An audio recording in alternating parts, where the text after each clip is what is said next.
Frame floors, piles versus poles. The two types of frame timber floor foundations are piles and poles.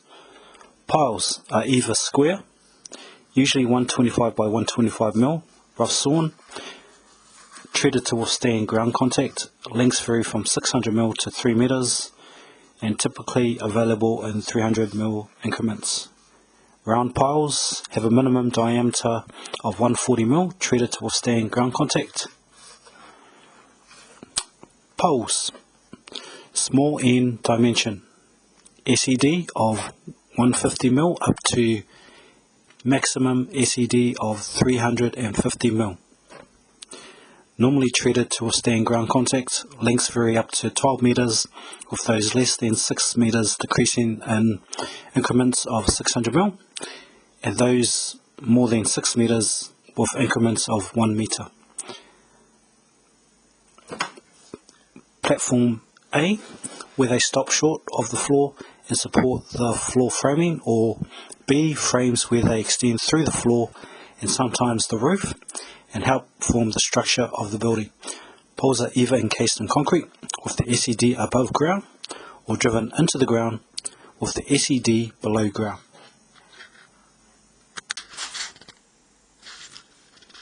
Types of piles. There are different types of piles. To describe their functions, NZS 3604 sets out requirements for pile sizes. A. Ordinary piles are placed minimum of 200 mm into the ground with required concrete footing dimensions set out in NZS 3604. Maximum height above cleared ground, CGL, is 3 meters. B. Anchor piles, minimum of 900 mm into the ground with a 300 mm square or 400 mm diameter circular concrete footing. Maximum height above CGL is 600 mm.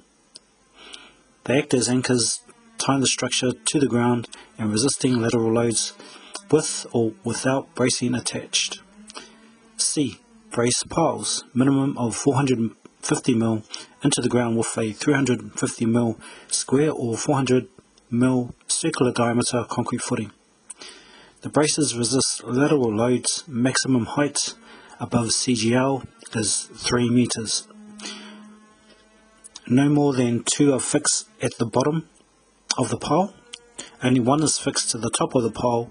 Individual braces are at right angles to one another. Cantilever driven piles. D.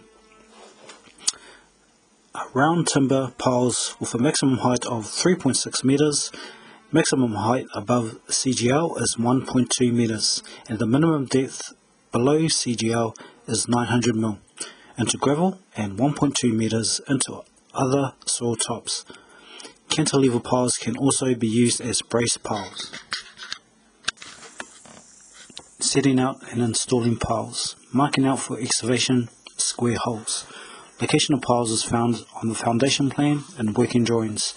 Positions of piles at each end of the structure identified, with the outside edges of the excavation marked and labelled on profile boards. Additional profile boards are attached to each set of profiles close to ground, and a level used to plumb the excavation lines onto them. String lines are used and run between the boards at each end of the structure. They are used as guides to mark the location of the outer edge of excavation on the ground. Running measurements are used along the length of the string lines to measure the edges of excavation for each pile.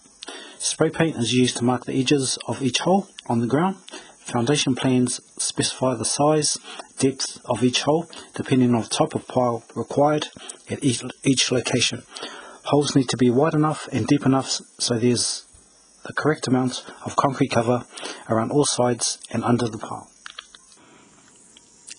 Excavating holes. String lines are removed from profiles so they do not interfere with digging. Each hole is dug to the required depth. Holes are checked once excavation is complete. Loose rock or dirt removed. If round holes are formed using auger, diameter of hole must meet the specified requirements. setting out for piles. String lines that line up with outside edges of piles along two opposite ends of foundation are attached to lower profile boards. Lengths of timber at 90 degrees to string line are used to mark each row and support the piles at correct height location inside each hole. Running measurements used from the string lines to set up location of each supporting timber, length that is attached, pegs driven into ground between excavation holes. String lines at each end are plumbed down, squared across the top face and down the inside face of supporting timbers. X marks the position where the piles are attached. Combination of in and over running measurements used to mark pile positions along the length of each supporting timber. Positioning piles. Piles are fixed to supporting timbers marked at positions, checked for plumb and braced if necessary. Piles sit above the base of holes which have been dug to ensure correct depth of concrete underneath. Checking piles for height. Pile heights are determined from working drawings by subtracting combination of thickness of the flooring, joists and bearers from finished floor level, FFL. Any cuts made to piles to adjust heights for FFL are treated with paint-on solution to maintain timber treatment required on the cut surface. A. Proximity to ground. Pile tops are close to ground required a damp-proof course between the top of pile and the bearer. Conditions requiring this are detailed in NZS 3604. B. Special connectors. For piles that require special connectors, example anchor piles, a scarf cut is made from the line of the bearer down the face of the pile. The cut is treated in the same manner as cuts to adjust for finished floor level. Installing subfloor framing. The following describes and illustrates the processes for installing bearers, joists and stringer beams, collectively referred to as subfloor framing. Installing bearers. Foundation plan provides information about bearers including orientation, direction of run, dimension and fixing requirements. Bearers are laid out with any joints made directly over pile tops, any joints along adjacent bearers staggered so they do not run in the same line, any bowed bearers placed bowed up and pulled down when fixing. Bearers are fixed to the piles using appropriate corrosion resistant fixing hardware. Profile lines for the foundation are used to mark ends of the bearers to allow them to be cut to length before any pile bracing hardware is attached. Installing joists. Joists are generally spaced at equal centres as prescribed by NZS 3604. Additional joists may be required to accommodate flooring sheet joints, penetrations and load-bearing walls.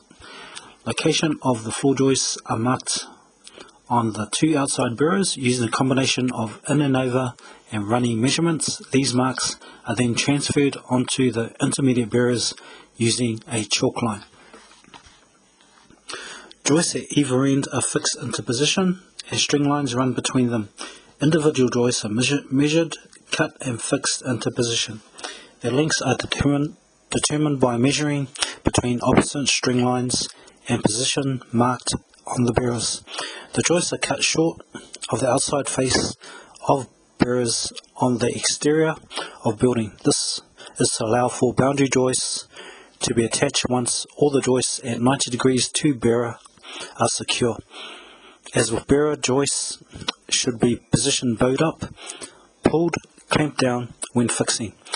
Hardware for tying floor framing to piles is installed with any required full depth solid blocking. Installing stringer beams. Stringer beams are used when new floor framing connects to existing floor or wall framing. Common use is when constructing a deck or existing dwelling. Stringer beams are connected to existing structures using a combination of bolts, washers and nuts. NZS 3604 requires that they are packed off structure a minimum of 12 mm to allow for maintenance and prevent moisture getting trapped. Stringer beams are positioned either at joist height, A, with the floor joists connected to them using a combination of screw nails and joist hangers, B, or at bearer height with floor joists sitting on top of the beam. Ideally, joists can span the full width of the building. Where this is not possible, joists can be joined in one or three ways. Flitch plate. Joists are butt joined over the top of bearer with a flitch plate attached to join the two members together. Lap joints. Joists extend either side of the bearer and are overlapped.